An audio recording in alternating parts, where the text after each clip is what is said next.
So obvious needs at left tackle and wide receiver. What do you think you would hone in on in this draft? What do you think is more of a need for this Jet squad? If it were me, and I mean, you obviously have to know and have inside, knowledge of where they have all of those tackles listed. I think they probably have them all rated as high as everybody else does. That would be where I would go if one of the four was on the board, because this is an historically deep wide receiver draft. So I think you can get a first-round wide receiver in the second round. Even the third round, you might get a first-round talent this year at wide receiver. But I just have a hard time knowing the DNA of Joe Douglas. He is a former offensive lineman. That's what he was. And so I think he understands the importance of putting a brick wall in front of a young franchise quarterback. So I've been saying all along, I think they're probably 70% tackle, maybe 20% wide receiver, unless they've got CeeDee Lamb as like the third best player in the draft. And he's there at 11, and it's just too compelling to turn down a talent like that. And then there's always that 10% chance that something crazy happens, right? I mean, who knows? If Isaiah Simmons drops down to 11 and they can't believe he's there, and oh, boy, it's not a tackle and it's not a wide receiver, but this guy's just so good, we've got to take him. So the draft is too unpredictable to say you're going to take a tackle no matter what. I guess if you're outside the top 2, top 3, and you just have an assurance of who's going to be there at 11, there's some mystery. But yeah, I agree. I have a hard time believing if one of those tackles is there, they're not going to take one. I mean, if they take a defensive player in the first round again, Bob, I'm going to lose my mind. I don't care who falls. Well, sometimes it seems like that's their goal, right? In the draft, sometimes they get a guy like you to lose their mind. It really does. But we can't have Allen losing his mind, so fingers crossed. Well, I'm losing my mind because there's always some type of Jets drama going on. And we talked to Joe Douglas yesterday on my radio show, and he had a great line about Jamal Adams and I guess sort of the controversy about Jamal Adams not showing up for virtual workouts, but unhappy, wants a new contract, wants to be a highly paid player, of course. And Joe Douglas said that Jamal Adams is the reason, one of the reasons why he wanted to come to the Jets for a player like that. He'd like to see him be a Jet for life, but we all know it's a business. How does Joe Douglas handle this as the offseason continues? Well, I don't think you can do anything but handle it the way he's handling it now. I mean, the only recourse Jamal Adams has is not showing up for these virtual workouts, right? What else are you going to do? The voluntary off-season stuff is the stuff everybody with a deal up or wanting a new deal skips. And how is it not Joe Douglas's job to answer the phone if and when anyone calls, in my opinion, about anybody other than Sam Darnold? So this team has enough needs at other places where I just have a hard time believing when that phone rings, he's not doing his job to at least pick up and answer and see what someone may be offering for anyone on the roster, not just Jamal Adams. Jamal Adams is the natural guy to be in the middle of this specific drama because, he's the one that's going to hold out, wants a deal. But, I mean, he does have 2 years left on his current contract as well. So the Jets do have some leverage here. It's not like Jamal Adams, automatically should be getting a new deal with 2 years left and the franchise tag after that. I mean, the Jets could control him for quite a while.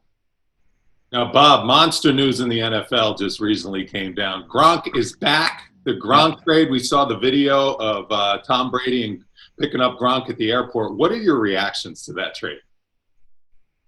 My first reaction, and I guess salary cap implications, you're hamstrung a little bit, but you've got arguably the greatest tight end in the history of the sport who rested his body for a year, and you got a 4th-round pick for him.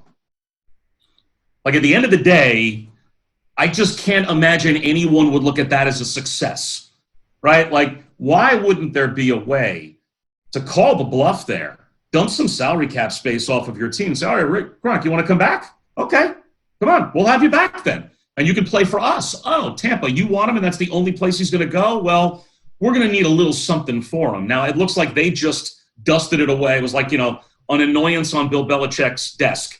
And in 5 minutes, he was like, all right, give us a 4, and then off Gronk goes.